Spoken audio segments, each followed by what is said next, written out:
So, welcome everyone. I'm Zanny, And I'm Audrey. and we are the Therapy Aunts, and we're here to answer any of your questions related to mental health. We are both psychotherapists and hypnotherapists.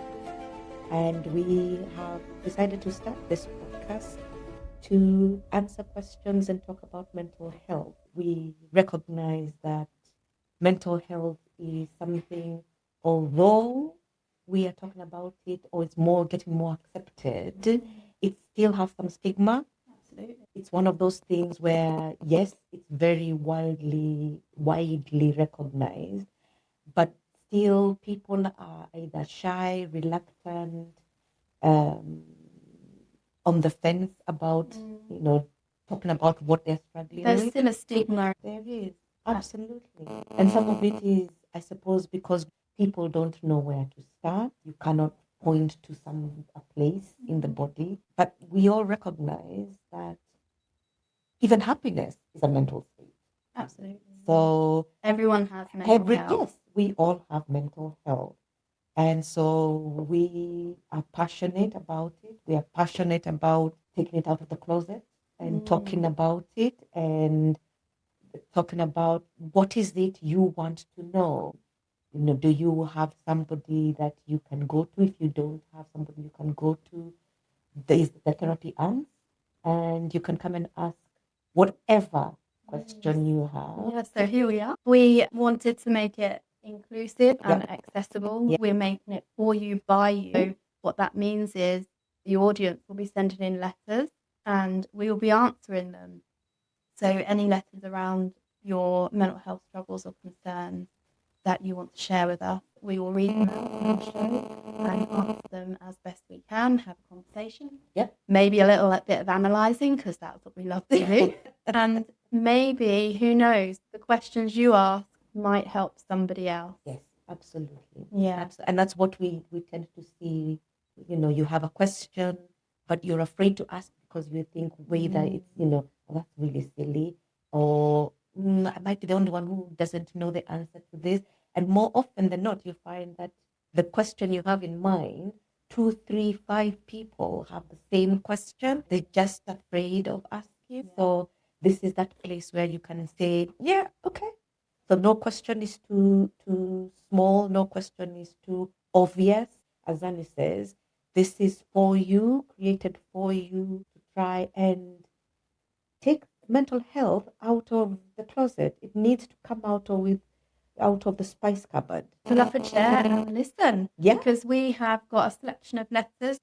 Now, names aren't always the names that are written on here. Some are withheld. So when you do write into us using our email address, therapyaunts@gmail.com, you can choose to leave your own name or you can choose to change it. But make sure if you change it, you make it clear to us. Right. So, Zanny, what are we talking about today? Well, because we got the Christmas period coming up, we had a conversation and it's really rife in the therapy room at the moment. We are talking about struggles of grief around Christmas. Yes, it's really a pertinent topic at the moment because Christmas is this joyful family, big communities, and we have clients, we know people personally who are struggling with this time, having lost somebody. And so the conversation is around how do I navigate this particular time when everybody's full of joy and cheer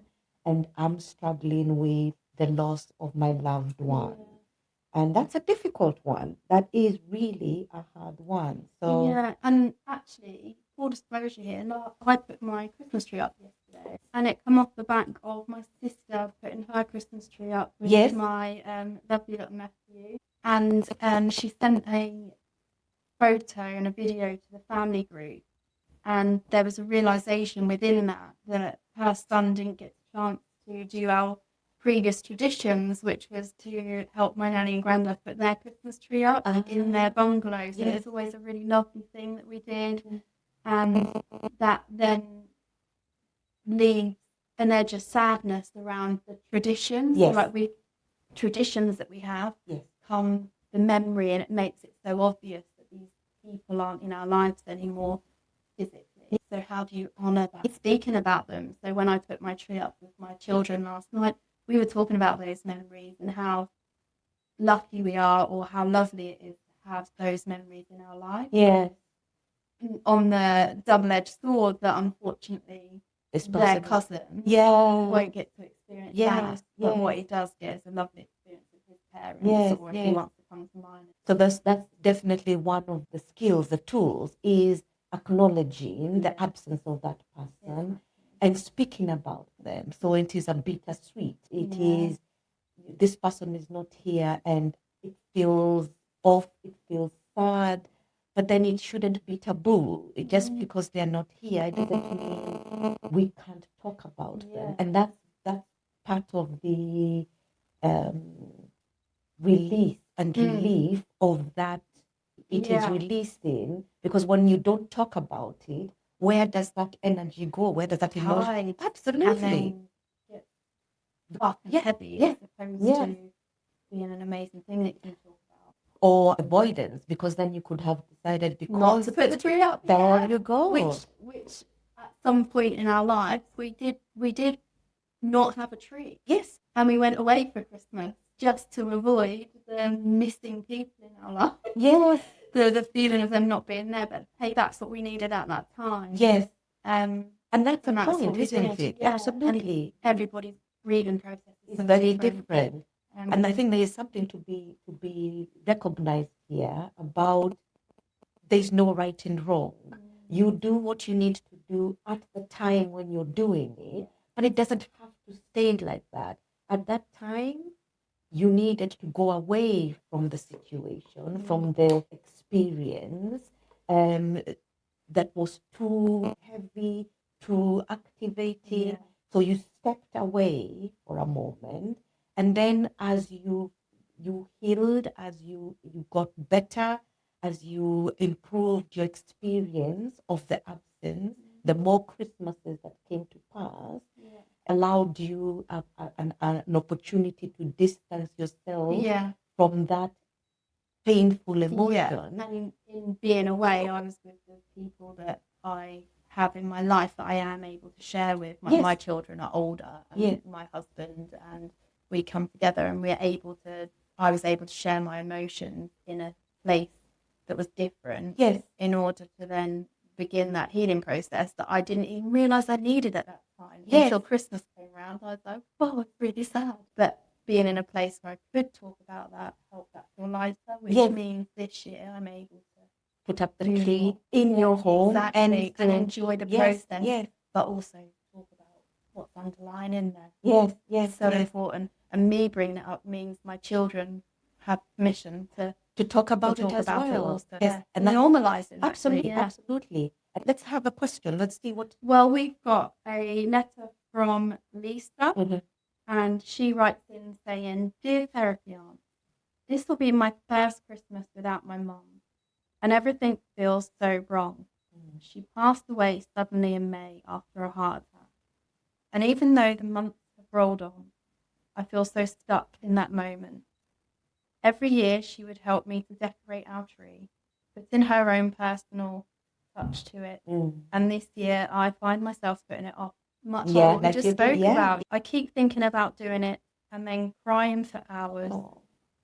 I'm trying to keep things normal for my kids, but every festive song and smell just reminds me that she is not here. I feel guilty celebrating and guilty not celebrating. My question is, how can I make space for my grief while still creating a festive Christmas for my children? And how do I keep my mum's presence alive in a way that doesn't break me? Oh, and she signed it off with love and a very heavy heart. Lisa. Lisa. Okay, Lisa. So how do I make space for my grief while still creating a festive Christmas for my children? Yes. Part two question. Yes, it is. Okay, because this is one that is very near. That's almost similar to your experience. And I really, I felt that as I was reading it. And I didn't know. We haven't really looked at these. No, properly, have we? No. So we've just pop them together. But yeah, it's much like what we were just talking about. And Lisa, it's so normal, as we've just said. It's so normal to feel that way, and it's a different Christmas that's acknowledging that this is a new normal for you. If you feel like you can't put that Christmas tree up this year, then that's okay. You can find other ways to make Christmas a special festive Christmas for your children, even if it's walking out of the house and having a look at the lights in your local town or village or things like that. Taking them, depending on what your beliefs are, to visit Father Christmas or Santa, and you'll see those moments of joy in doing that. But it doesn't need to consume you in your home this year if you feel like you can't do that right now. It's sitting and giving yourself time. Give yourself permission. Because when people are passed so suddenly, it's such a shock, and that stays with us for a long time. And so Lisa, I suppose first thing is, I'm sorry for your loss. And like Zanny says, one of the things is I don't know how old the children are. So I suppose there's a conversation around how else can you still celebrate Christmas without some of the usual celebrations, like putting up the tree, is one of the indications that Christmas is here. And I'm wondering whether somebody else can put up the tree for you, for example.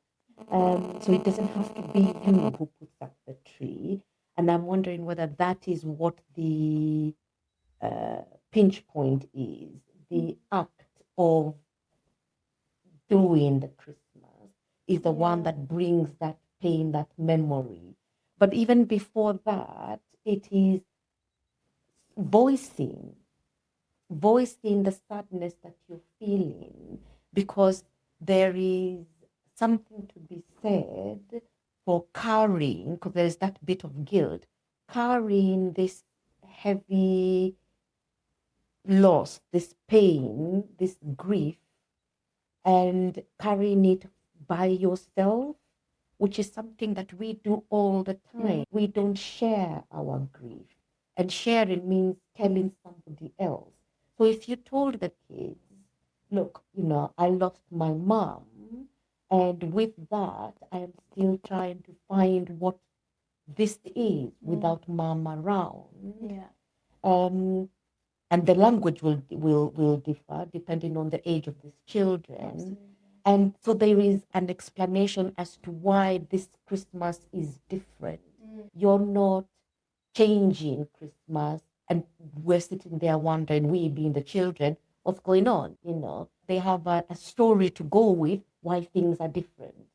So Nan, that we lost Nan, and mommy's feeling sad because her mommy is not around. And it's so good for children to experience that with you, the sense that so often our grief is hidden, and like you're saying, that comes with an element, feels like an element of shame in that. And we know as therapists that bringing shame to the surface and giving it life takes away its power. Even depending on the age of your children, all children can be spoken to about grief. They will be experiencing grief themselves. They're human.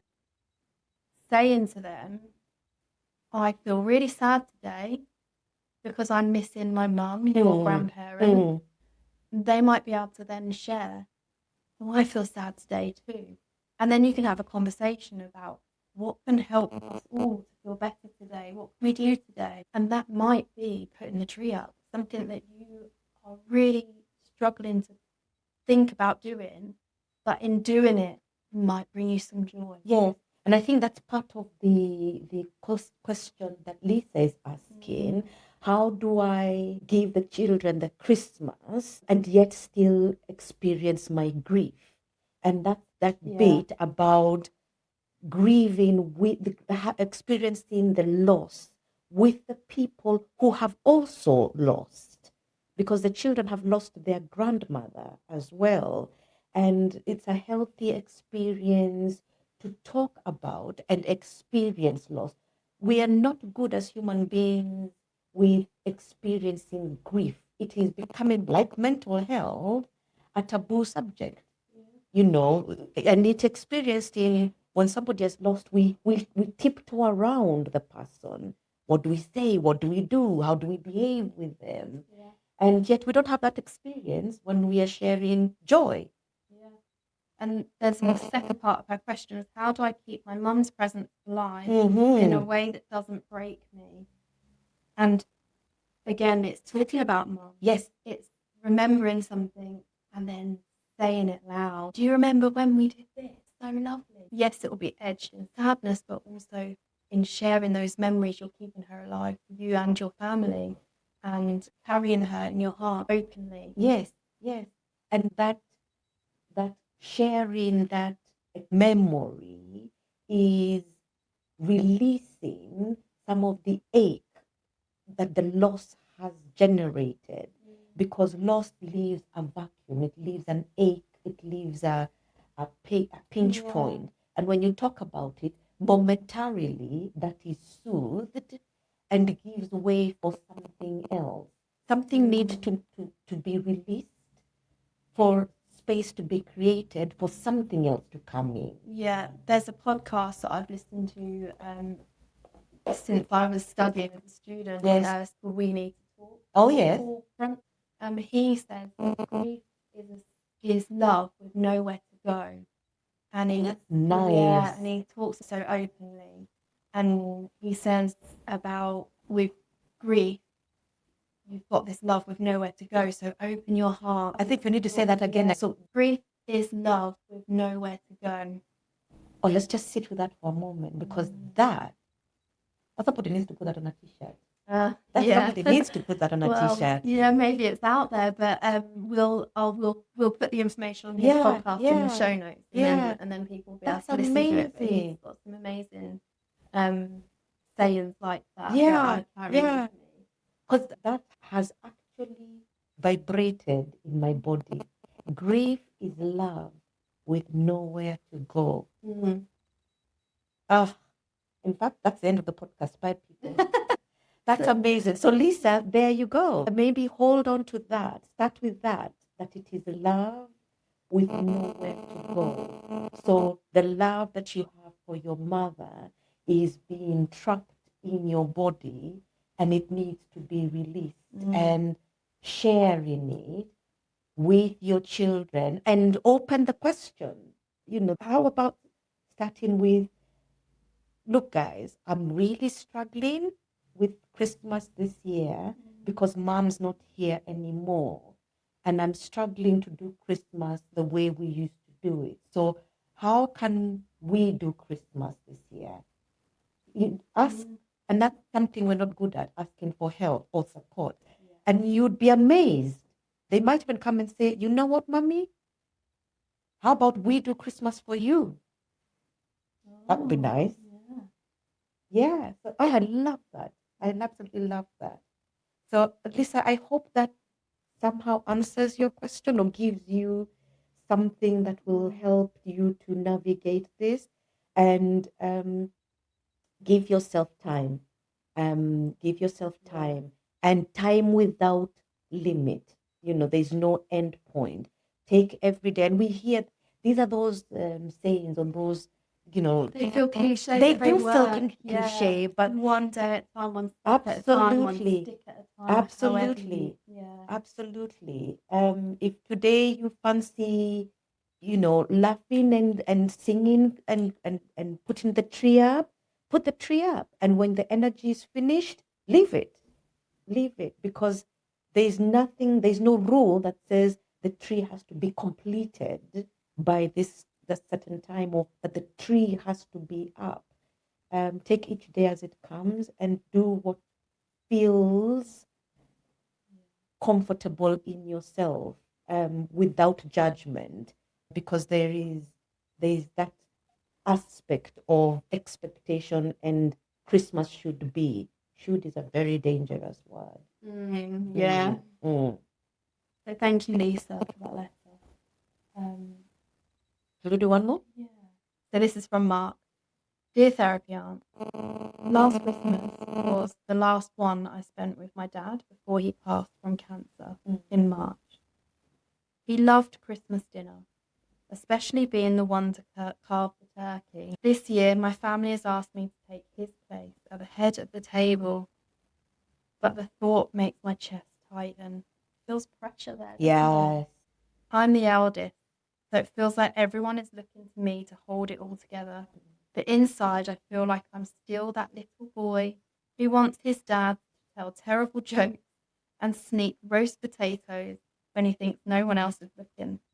What lovely memory. Yeah. I don't want to disappoint my family, but I also don't want to pretend I'm fine when I am not. So how do I cope with the pressure of being strong for everyone else when I feel anything but strength? And is it okay to say no, even if it upsets people? Yeah. Yeah. Do you know that last bit is easy for me to answer? Yes. Say no. Say no. It's Your a full sentence. chest is tight and you're feeling that anxiety and that pressure. You hit the nail on the head when you said should. Yeah. Should Yeah. is the word. You don't have to do anything. You're grieving your father right now, and it's okay to say no. You're really in tune with your body when you speak about where you're feeling that in your body. That's amazing. And it's often in therapy, we have to teach people that, and you've already got this by saying you've said about how your chest feels tight. You know where that's sitting in your body. Yes. That's your body's way of telling you you're not ready to do that. Stop. Tell them no. Yeah. It's hard enough that you're going to be there. Yeah. I mean, there's so many. There's the first and foremost, Mark. I'm sorry, and then second, well done. I really, really need to applaud you, because there's several things that you have spoken about that really show that you are set up for navigating this period. So a few things, like Zanny said, it is brilliant that you're in tune with your body, because that's one of the most elusive things that we are struggling with in present day. We are so busy doing things, performing, that we rarely have time to check in with ourselves and find out what is going on within ourselves. We're so top heavy, we're so in our heads, so we're so cerebral. I can never say that word. Thinking. Let's start by using simple words. So we are so much in our thinking that we are no longer in our feeling. We are no longer being applauded for feeling things. We are being applauded for how we think, for being intellectual. This is a big thing. And then you're a man, which is, the next stigma. Men, it's changing. The narrative is changing around men being in their body and feeling things, which is absolutely fantastic to say. And so I'm so proud of you for acknowledging where your loss is situated. So well done to you. The first thing that struck me, which is where I almost expected the next sentence, is you're a firstborn. So you've got firstborn syndrome. You have been given the responsibility to look after everybody else's needs before your own, which we see very often in firstborns. You look after your siblings, you're looking after the people around you, everybody, what is so and so. So you're always looking outside, and very rarely do you have an opportunity to look inside until you're a puddle on the floor. Is when people are like, oh, what's going on? And that's very much linked to your last sentence, being strong. So as a firstborn, I'm very fond of stories. And what's the story? What's the story, Mark, that you've been fed? What's the story that you've been given? And the story that you're now continuing? And do you believe in that story? So what I'm hearing is that story of you're the firstborn, I am jumping to conclusions and without getting the full picture. So it would be interesting to find out whether this aligns, whether this rings true for you. But what I'm hearing is potential. My story is I'm a firstborn. I'm supposed to be looking after everybody else, all their needs. I need to be strong for everybody else. Can't let anybody down. And what I'm hearing is that story. So as a firstborn, dad has gone. So you've stepped up in the mantle. Firstborn, first boy, head of you've stepped into dad's shoes. And then what happens to Mark? Where are you? It reminds me of, there's a tarot card that in my set, and it's a picture of a swan. Oh, yes. And I think you might have pulled this before. Yes, I have. So you've got the swan on the surface, gliding, looking serene, and masking everything that's happening underneath the water. Yeah. The legs are going like mad. There's all this pressure of getting it right and doing and doing and doing and doing. You become the doer, and that's okay to an extent. But when you're looking after everyone else's needs, you then neglect your own. Yeah. And I would say your body is telling you that is a hard no. Yeah. And I wonder how it would feel as a family if the turkey was cut before it was on the table. Came to the table. This year. Just changing that tradition slightly. So you, or if you have a partner that can help you, yeah, or another family member, you can maybe do that quietly together or quietly on your own if you still feel like you need to cut the turkey but you don't want to do it with everybody's eyes on you, then find a different way to shape it. Yeah. So the tradition is slightly changed for this year and maybe all the years moving forward. Yeah. Yeah. That gives you some private time to attune to your body whilst if you're doing the turkey, whilst you're doing that, in order to see where that feeling is coming from. And it's, when Zanny is saying that, it has struck me. A question that I have for you, Mark, is what is the pain? What is the ache about the carving? So is that pressure from standing there and carving the turkey? What is the story you're telling yourself? What's the narrative you're hearing? What's that pressure? Where is that weight coming from? Because the exploring that will allow you to navigate what it is that you're struggling with, because there's something, there's an expectation, there's that heaviness is a weight. What is the weight that you're feeling? What is the responsibility that you're feeling? And I'm expecting some answer around the stepping into dad's shoes. What does that mean for you? Because you're shifting identities. You are now moving from Mark, son, firstborn, to, oh my goodness, what does this mean? Does this mean that I'm now responsible for all these people? And it sounds like you've got quite a community of family. Yes. It sounds like that you all come together at Christmas, and that's lovely. And I wonder I wonder, Mark, if you were to say to your family, I'm not okay right now, how that would be received. Because actually, I'm sure they love you and that they just want to help support you. So it's great that you've reached out to us today. Also, you've got a whole family that are going through the same kind of feeling. Yes. Different, but yes. the same. Yes. Yes. If you bring that into the conversation, it may soften that for you. Yes. And then you might be surprised how quickly they step up and support their own needs and even ask you what you need. That is exactly what I'm feeling. It is that like Lisa sharing the grief, sharing the loss, and this expectation that there's only one way of dealing with this loss, and not giving people, I like that word, step up, not giving people the opportunity to showcase or stand in their own strength.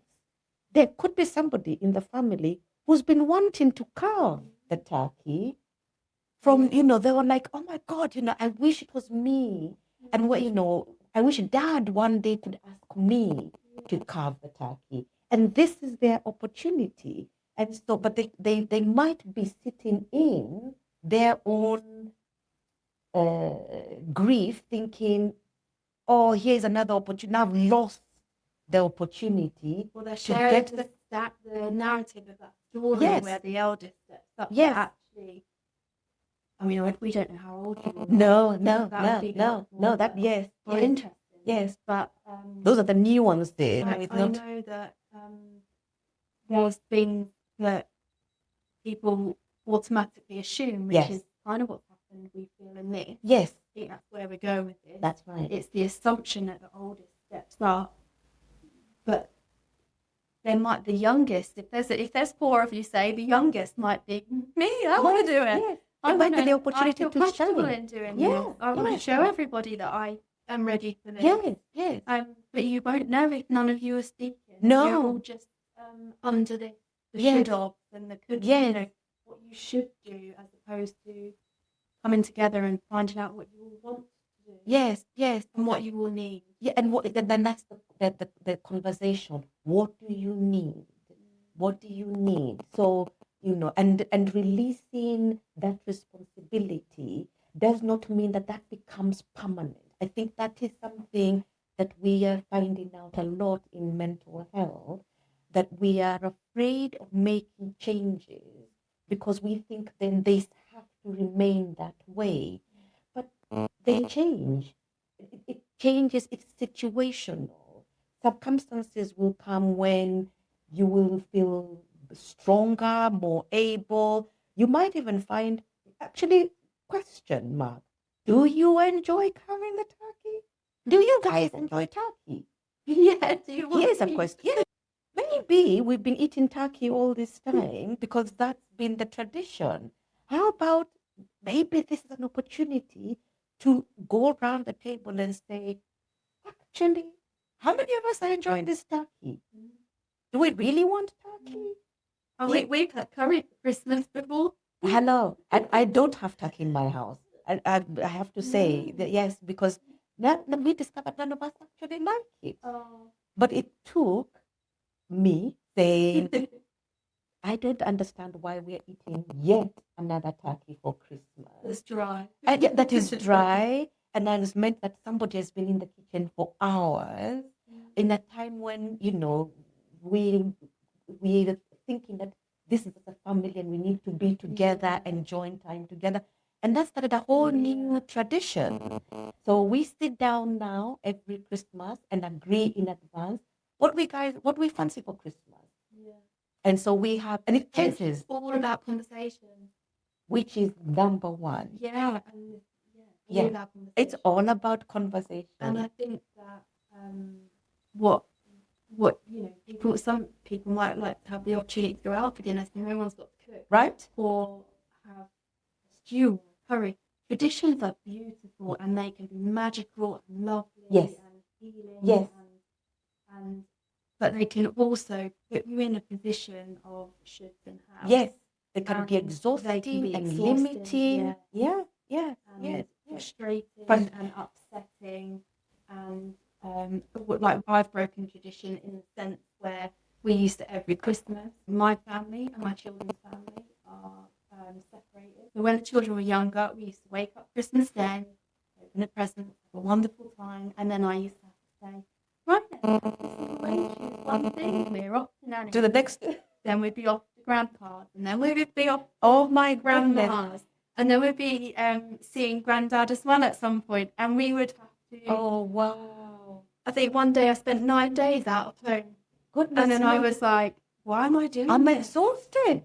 But all the grandparents wanted to see the grandkids, and it's tradition, Yes. tradition. And then suddenly I was like, what are you doing this for? yeah, this isn't okay. So I decided every year I'd build a new tradition where we do not leave home. So over I hear Christmas, you. which is precious time because my husband works every day and Yes. he is forced to have Christmas off.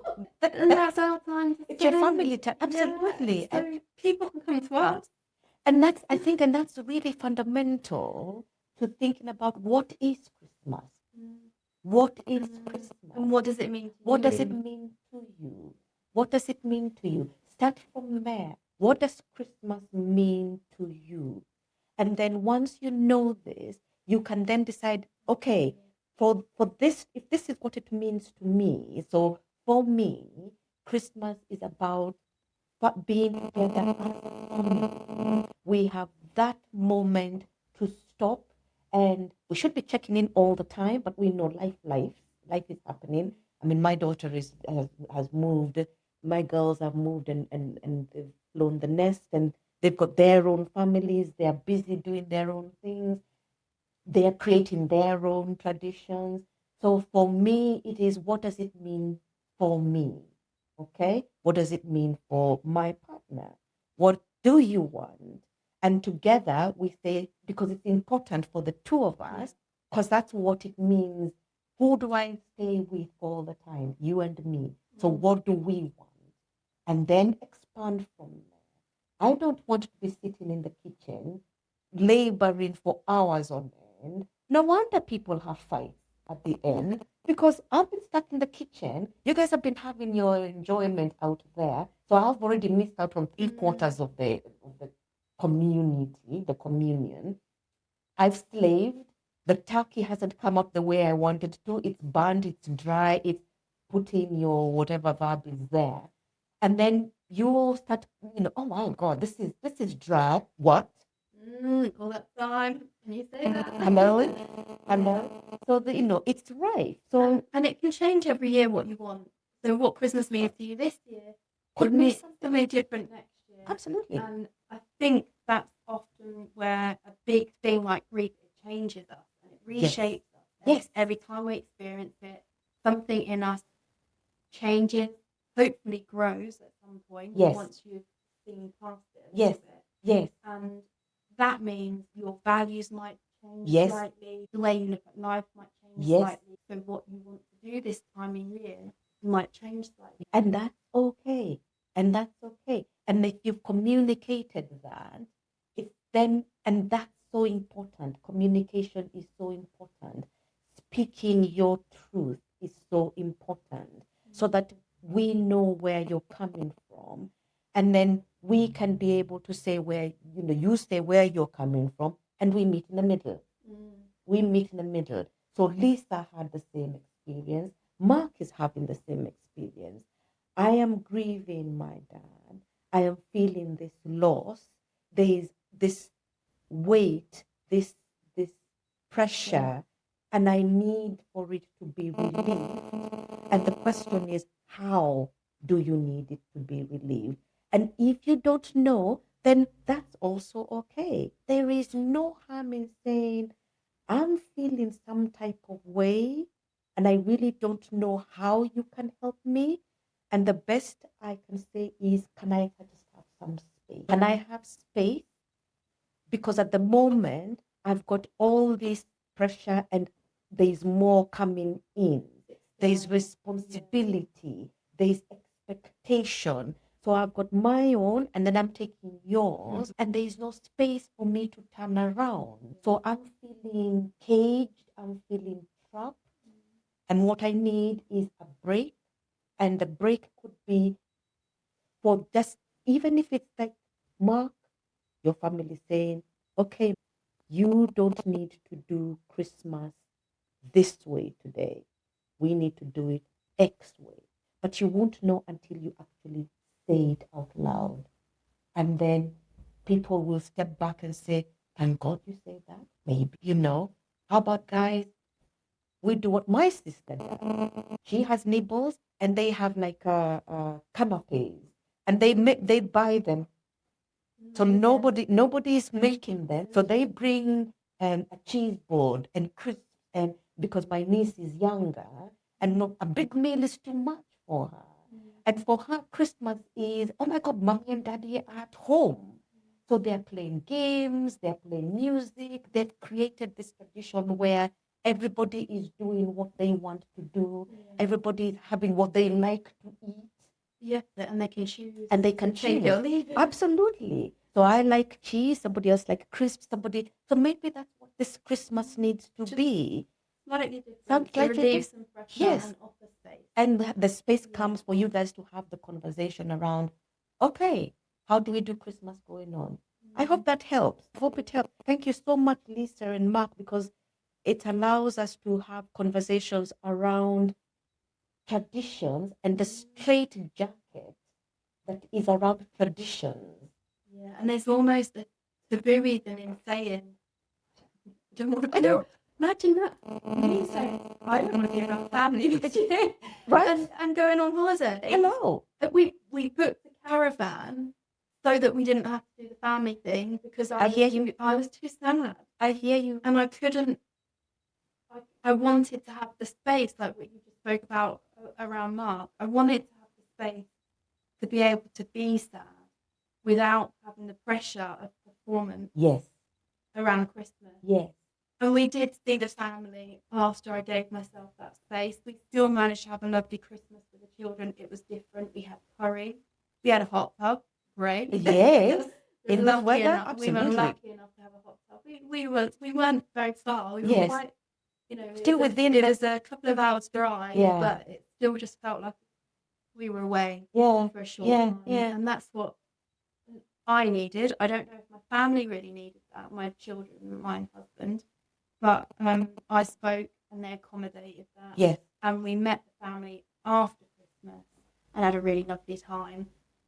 And I think that is it. I think that the key message here is going back to the original question: what does Christmas mean for you? I think that is very important to find the answer to that for yourself, before you even have that conversation outside. Is check in with yourself and sit back and think to yourself, okay, what does Christmas mean to me? What do I feel when I think of Christmas, and where in my body am I feeling it? Because if it's a tight feeling in your chest, there's some tension there. There's some tension, and you can explore that. You can ask, okay, wow, that feels lodged, and it could be, and this is a completely different conversation, because we really need to have a conversation around it. Having no feelings at all is also an indication of something. Yeah. Numb. Yeah, which happens quite a lot when people grieve. First, we often hear it in our rooms, don't we? The first year sometimes is people forget. They don't the year is gone and they don't remember. They're moving on autopilot because the grief is so strong that the body kind of has this defense mechanism of moving automatically without thought. So the subconscious will take over and make sure that you're doing all the things you need to do to survive. So, absolutely. But consciously, you're not really aware. No. You're on autopilot. Through in pain somewhere, but it's too painful to feel right now. So your body's taking over. And I would say if that's lasted longer than a year, that's when you need to look reach, into, or even 6 months, 6 to 8 months, we need to be reaching out to. We put things in our show notes, can't we? Places people can reach out to. We can. But certainly a GP or some of the other spaces. Samaritans, there's organizations, there's groups, there's communities that you can reach out to. But certainly, and that for Lisa and for Mark, maybe that's an option as well. If you're feeling that you are unable to voice your feelings, your fear, your tension to your family, for Mark, for example, because there is position that you're holding within the family, and you might not want to rock this boat. I am again jumping to conclusions here. It doesn't mean that you can't talk to somebody else. You can voice your thoughts to these communities. We've talked about Samaritans, Mind. There is bereavement groups that you can have. So there is, if you feel that you cannot be able to speak to the family, because we have to acknowledge that sometimes it's not possible. Oh, and some families aren't receptive. Yes. We know that. Yes. Some families aren't. It's almost a privilege if you've got a family that can stand and help support you. I hear you. Yeah, and I feel blessed to have the family I have. Yes. Because, I mean, my sister's flown from New York because I've had a bad day. Amazing. So I was going through a really difficult time. Yes. And she just, she would just drop everything. Yes. From wherever she is. Yes.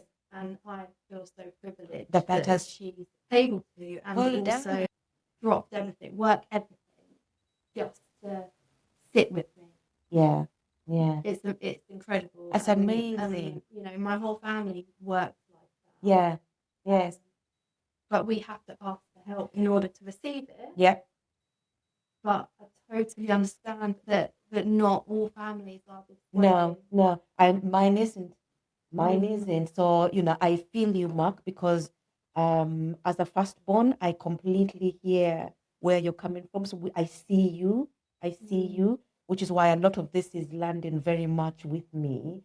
And yes, my family is one of those where I have had, because of what I do and because of what I have learned, I am pushing those boundaries. I am breaking down those stigmas. I'm breaking down those walls, and I'm naming them. Yeah. But it is a struggle, and I recognize it even within myself. There are times when I go onto autopilot, and I have to call myself into a meeting and say, "Wait a minute, Audrey. Okay, what was that?" And I'm like, "Yep, that's the firstborn syndrome that has checked in. Why have you carried that responsibility?" It could be that somebody else wants to. In fact, it doesn't matter whether somebody else wants to or not. You don't want it, you put it on the table and say, "It's there. Who wants to pick it up?" Because it will not be me. And if nobody's willing to pick it up, then you are going to outsource it. But I have forced that conversation. I have broken that barrier of, "Oh yeah, it's my responsibility." And I have broken that tension of, "We don't talk about it." So I will very often say, "Look, guys, I am not in the best place. I'm exhausted. I am tired, and I do not want that responsibility. So what can we do? I still want to celebrate Christmas, and I'm very happy for people to come to me, but I am not driving, not this year. I am absolutely shattered, and I am not cooking. So how are we going to still be able to have Christmas? Because I want a family, and I would like to have my family around me. I completely also understand if you can't make it." So my sister says, "Yes, but I'm not coming to you." That's great. So what can we do? What's the compromise? We'll do a call. You're in your house, I'm in my house. We call each other. We have a video. I've seen you. And a lot of it, that's what it is, because I can see you. We wish ourselves a happy Christmas. We have a few laughs, a few jokes. They carry on with their canapes. We carry on with whatever we've agreed with. And it's a win-win for all of us. It reminds me of the conversations we've had before around boundaries. Yes. And it's exploring your boundaries and knowing that they can be flexible, yes. but also they're important to hold on to, aren't they? Absolutely. Because once you start losing the boundaries, guess who's going lots of people step in. Right.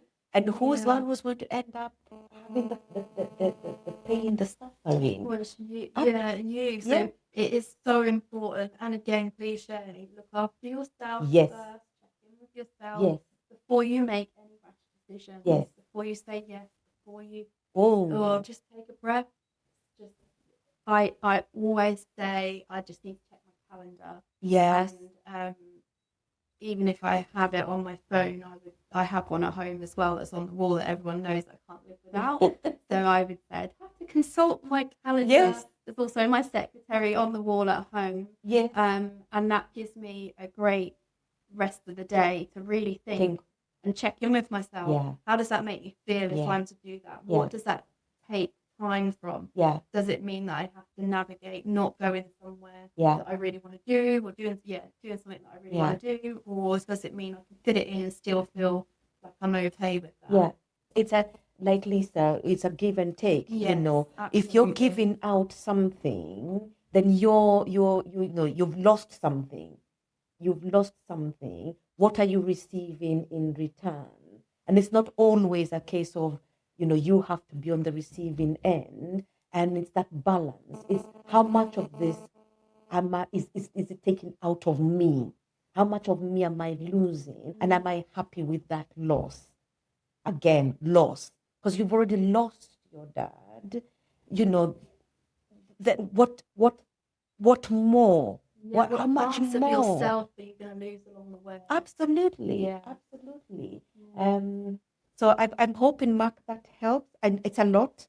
It gave us a lot to think and talk about. So I'm sure that many other people needed to hear that as well. And if this has touched you or rung true for you, or you have identified with any of this, let us know. Let us know. Let Mark know what questions that have come up, because it's definitely raised more questions in my mind. Yeah. It's left me wondering how my sister feels with being the firstborn child. I might have to phone her after this.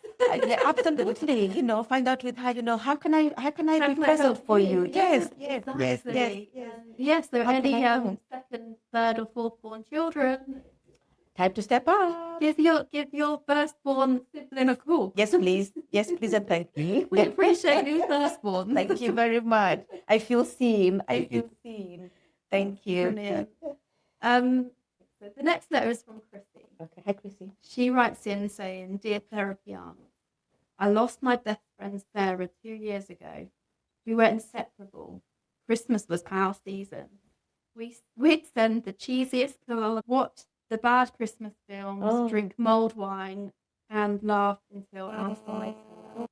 Last week, I received a Christmas card from her mum, and the handwriting looked so much like Sarah's that I burst into tears in the middle of what I was doing. People stared, and I felt embarrassed, but mostly I felt angry.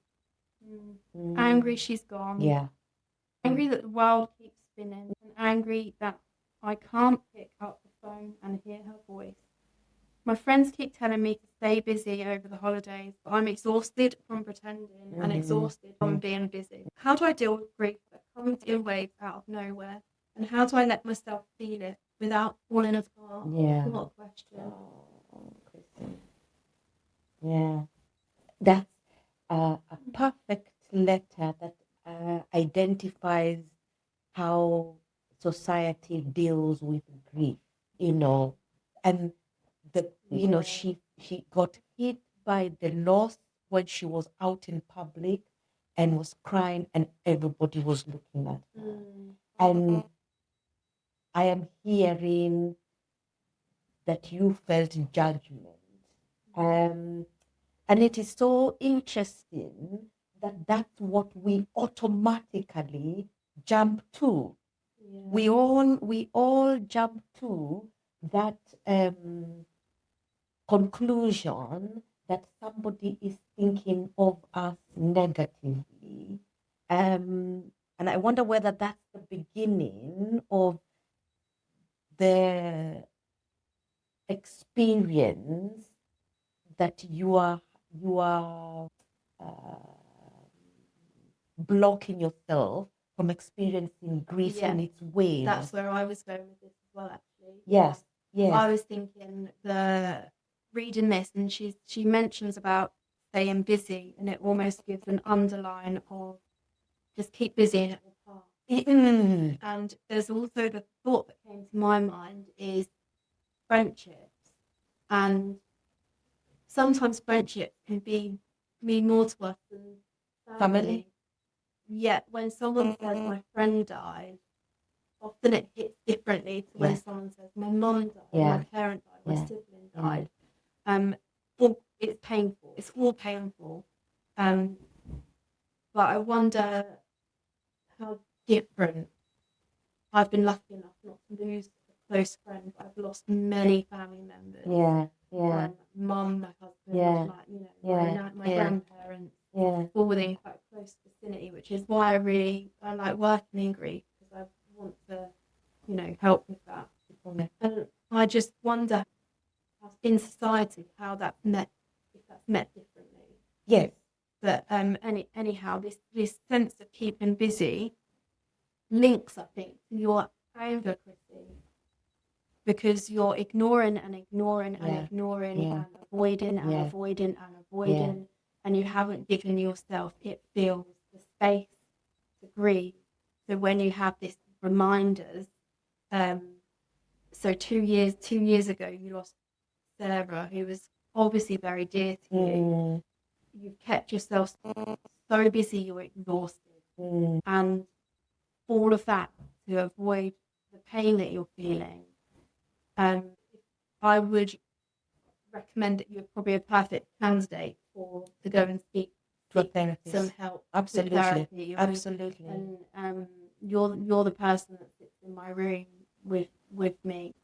It sounds like someone who people that I would have in my room. Yeah. Grief work that I do, and I just, this avoidance, it fuels the anger, it exacerbates it. The anger is a normal grief. You know, people talk about the 7 stages of grief that are not linear by any kind. They're you not. dip in and out of all of them. Yeah.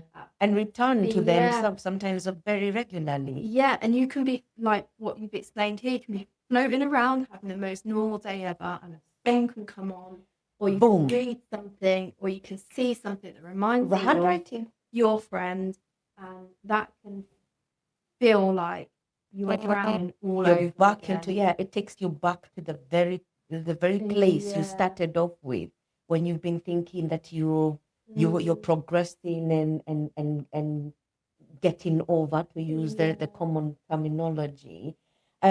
Couple of things that come to my mind is, like I was saying, that judgment that is coming from what you are perceiving and the feedback. So you're perceiving that people are thinking of you or seeing you in a negative light, when it is possible that they're looking at you and empathizing with you, thinking, oh, the poor, let's use the language that has been used currently, poor girl, I wonder what's happening to her, or is she okay? And we don't, because of the way society is currently set up, nobody is able to come up to you. We've lost that humanity of connection that allows me, seeing you struggling on a supermarket aisle, to come and ask you the question, are you okay? Because if somebody had come up to you and asked you, are you okay? I wonder what you would have told them. I wonder what you would have said. So let's try and tap back into our into our humanity, into that compassion. And if you see someone struggling, take the time out. Are you okay? Yes.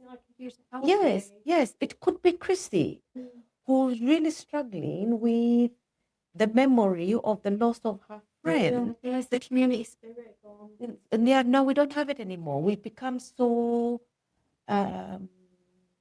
automated and fearful of repercussions, and more often than not negative repercussions, that we are afraid to be. I feel like we always, as society, treat people that are maybe on the side of the street crying, like as though they, like they'd wait for, if someone had fallen over and broken their arm, you'd be like, let's call an ambulance, let's help this person. But if someone's crying, quite often you see so many people need them past. I've sat down and sat with someone before, yes, but they're untrained to do that. So I wonder if the training is what given you permission. Yeah. Yes. But it would be. I mean, tell us, let us know. Yes. If you saw Chrissy, would you have stopped? And if you were Chrissy, would you have appreciated somebody stopping? And you don't have to. And I think that also brings that conversation around grief and loss. And I know a big stumbling block is, yes, but what do I say? You don't have to say anything. You just need to be there. So once you say, are you all right? And then that's it. That's it. You just sit with that person, stand with them. You don't have to speak with them, because as you can see or hear, Christy is having a vacuum moment.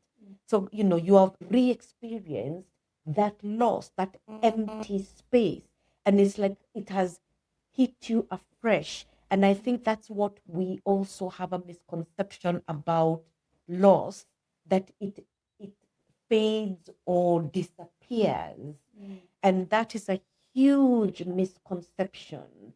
So the analogy that I really like, and I've seen it several times now, and I'd like to hand over to Chrissy and to anybody else who's experiencing loss, is take the size of your object. Take an object, whether it's a ball, a pebble, a rock, whatever it is, take that object and put it into a very small space.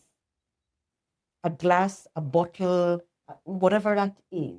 That's what grief is, the moment you experience it, the moment that loss is experienced. That's the visual representation. What time gives you is the ability to manage this loss, the space. Time gives you space.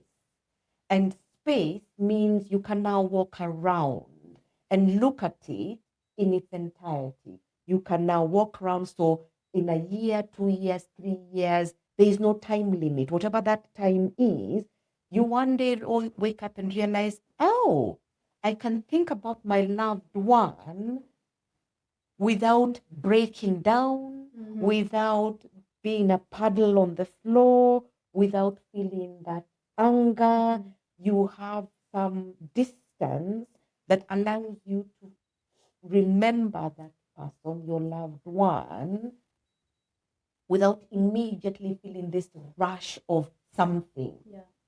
Which is often spoken like drowning. Or... Yes. You feel heavy, you feel choked, and I'm still feeling choked at the moment. That's what I'm feeling. But what has happened is that you, as the vessel, have grown, you've expanded. So you can now walk around your loss and look at it in all angles, which is where you can laugh, cry, be upset, all in one of the ways that Chrissy is talking about. So the grief stays the same size. Yes. And you grow around it. Correct. Yeah, lovely. So your capacity is increased. So your vessel is bigger. And the more time that passes, the bigger the space. Yeah. Which then at some point you realize, oh, hold on. I'm now remembering my loved one maybe at an anniversary. You're not triggered or activated by a sound, a voice. It doesn't mean you've forgotten about them. And sometimes one day you wake up and you think, it's been 10 years. The grief is still the same. It's still never ending, isn't it? Yes. Yes. And those are those waves. Absolutely. Those are those waves. And so maybe, Christy, that's what I would be saying to you. Ride those waves, because what it is sounding like is that you are resisting the current. By keeping busy. You're trying to swim against the tide. Yes, and then what that's doing is tiring you out and pulling you back. Absolutely. In order, I think your question, how do I deal with the grief that comes in waves out of nowhere, and how do I let myself feel it without falling apart? One, I would say perhaps find a grief specialist who can give some dedicated time with somebody to sit in your grief. Yes. Because what that does is it helps you to grow around it in the way that Audrey is so lovely Thank you. metaphorically explained. That's really lovely. And that way you begin to take control of it. So you have those moments, share those memories, take that card to whoever you're talking to. And if you feel like therapy isn't the space, then you may have a dedicated friend or family member that you can reach out to, or something. But there's your friend's mom, she's sitting in it is what you need to do. Sit in it and then allow yourself to grow around. Yes.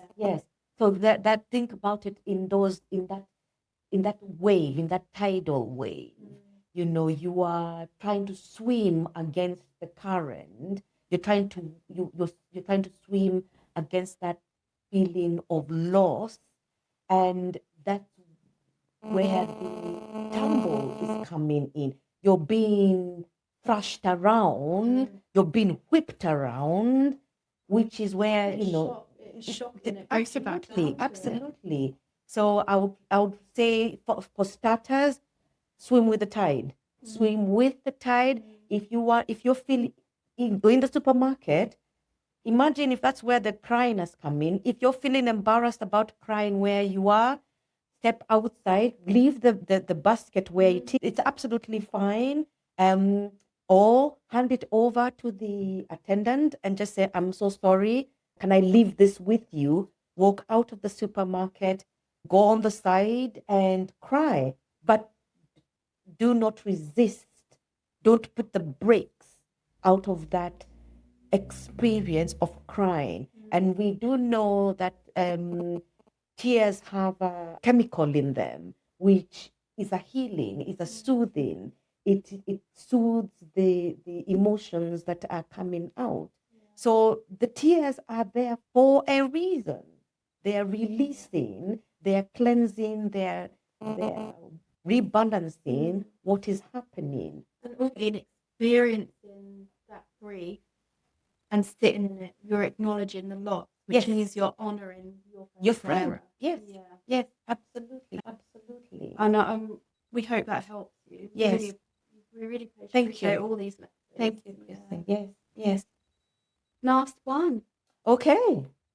So this is Sanam. Dear Therapy Aunt, it's been 4 years since my partner Michael passed away. Somehow Christmas still feels like a room I can't walk into without holding my breath. We were together for nearly 20 years. He was my home, my routine, my favourite person to do nothing with. People assume 4 years is a long time, that I must be used to it by now. But the truth is, this time of year stretches the loneliness out in front of me like a long empty road. I don't have any children, and most of my friends spend Christmas wrapped up in their own families. I live quite far from my own family as it is, and although they call and send cards, and they used to invite me over, I don't drive, so getting there feels overwhelming, especially on a busy public transport or in bad weather. So I choose to stay at home, which I don't mind, but I stay at home telling everyone I'm fine. Yes. And really the silence feels louder than ever. Yes. I miss Michael in the big way, but also in the tiny, often ridiculous ways. His bad breathing skills, the way he'd insist that mince pies were an abomination, or how he'd fall asleep halfway through Christmas Bill and deny it even while snoring. Oh, lovely memories. My question is, how do you rebuild a meaningful Christmas when the person who made it meaningful has gone? How do you cope with a feeling like the world has moved on and you are still so far left behind? I think I need a moment to kind of let that soak in.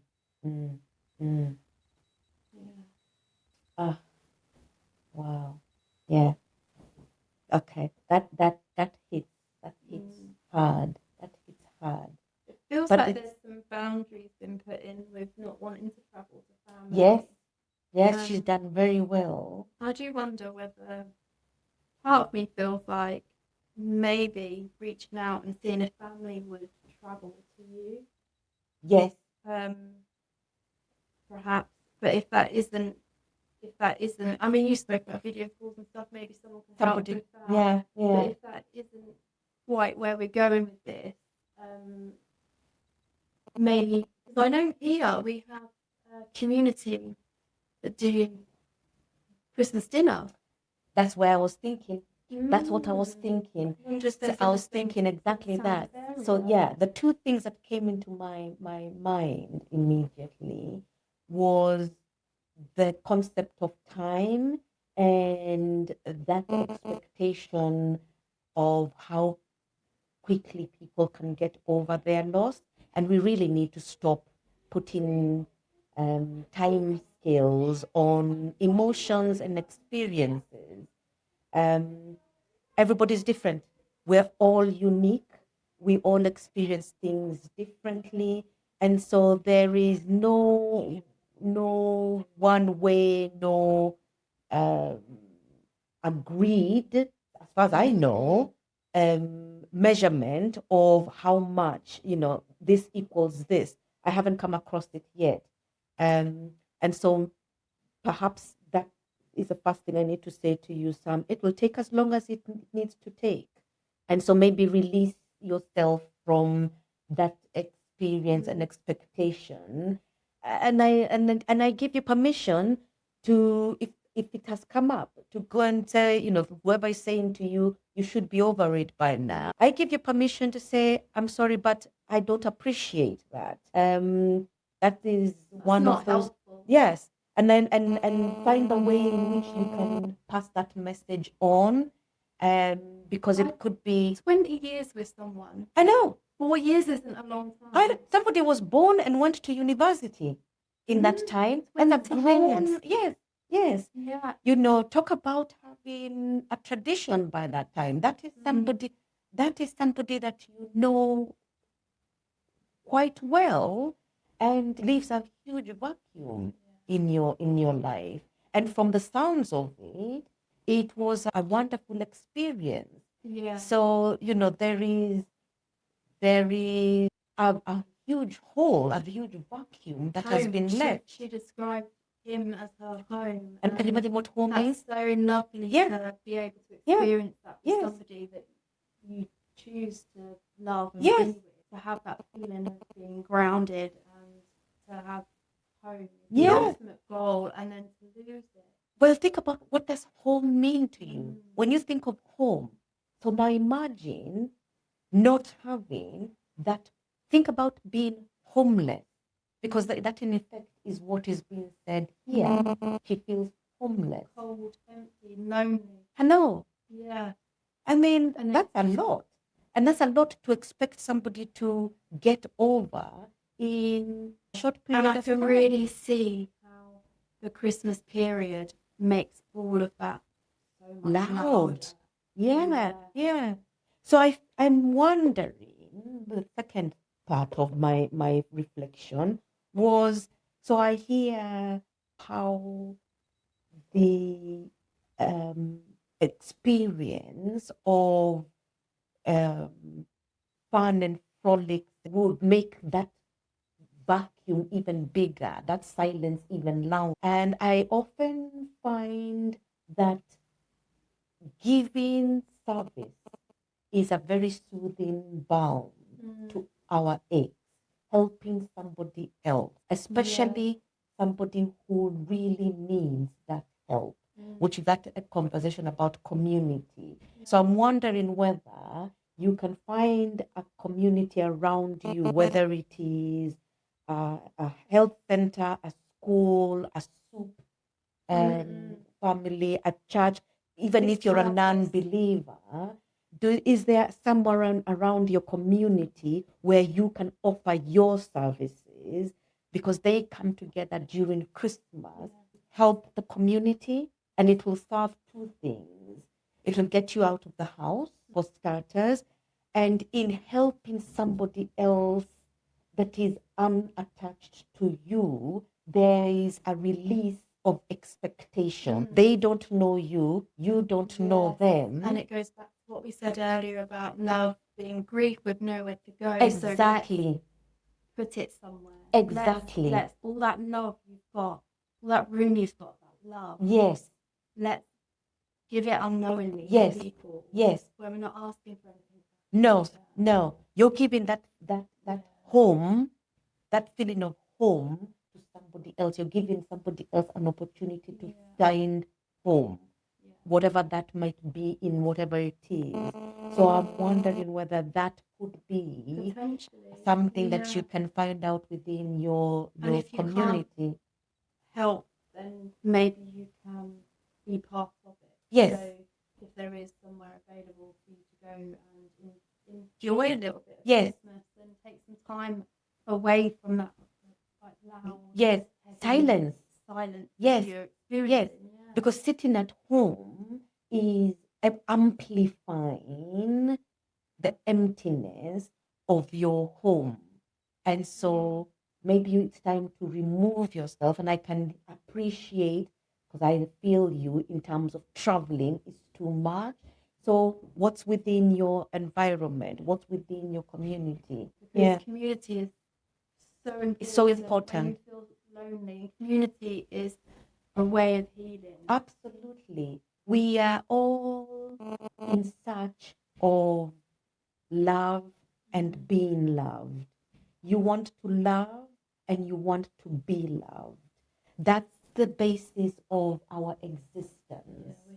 That's as a human is built for love and to be loved. And that exchange gives us meaning. And that's what it feels like. That meaning has been lost. And if you can't find it with your partner, it doesn't mean that it's completely gone. You can find it somewhere else. And yes, within your community, there will be somebody, your school, your local school, your GP, they will be able to give you direction, because the GP will have knowledge. Yes, they will have knowledge, because that's the kind of people that they see, especially in this time of year. We like the people walking through our doors, Christmas is a season when all the loud. Oh my God. And then some, loneliness is a big thing. And so that is also being represented or being seen in your local communities, the churches, the hospitals, the GP surgeries, your charity shops. They will know of even other some public houses and clubs will put things on for people. Yes. In some areas, so it is worth. Yes, reaching out to the community. If you aren't a part of any clubs yet, I would look for a club to do the rest of the year as well. Because you'll build up that friendship with other people that might be feeling lonely. Yeah. Community is key. Yeah. Communication in all of these. Communication. Yeah. Community. Yeah. Open and honesty. Checking in with yourself. Absolutely. It is find out, starts with what do I need? What do I need? And to be able to know that, it does mean sitting in and with yourself and checking in. Something we are very afraid of doing, we had Chrissy. She was busy with life. We have Chrissy who's trying to run away from the vacuum, the silence, by being busy. We don't like being quiet, because when you're quiet, your body speaks back to you, your mind speaks to you, and it tells you, and it gets louder every time. You have a moment for you now. Let me tell you what's been ailing me. And we run away from it, and we run away, unfortunately, to coping mechanisms that are not always healthy for us, not helpful. So, and what we've learned today is that you already know grief is different for everybody. Yes. It comes in waves. Yes. And sometimes it's louder. Yes. Especially where there's tradition. Yes. And the more you try and run away from it or hide or push it away, the more difficult it becomes, the longer it takes for you to be able to make friends with it. Grief is your friend. In fact, I think the best thing is that saying, that quote, grief is love with no home. no home. That's good. Yes. It's grief is Grief- love with nowhere to go. Yes. But if we go on by what we've learned today with our listeners that have written in, grief is love with No home. Yes. Yeah. Grief is love with no home. Look at us making that out. I know. Thanks, Paul. I know. Absolutely. Absolutely. We really appreciate you guys listening to us. If you have taken anything from today, then please do comment or write in. Our email address is therapyaunt at gmail.com. Brilliant. And I've been Zanny. And I've been Audrey. And we have been the Therapy The Therapy Aunt. See you in next episode.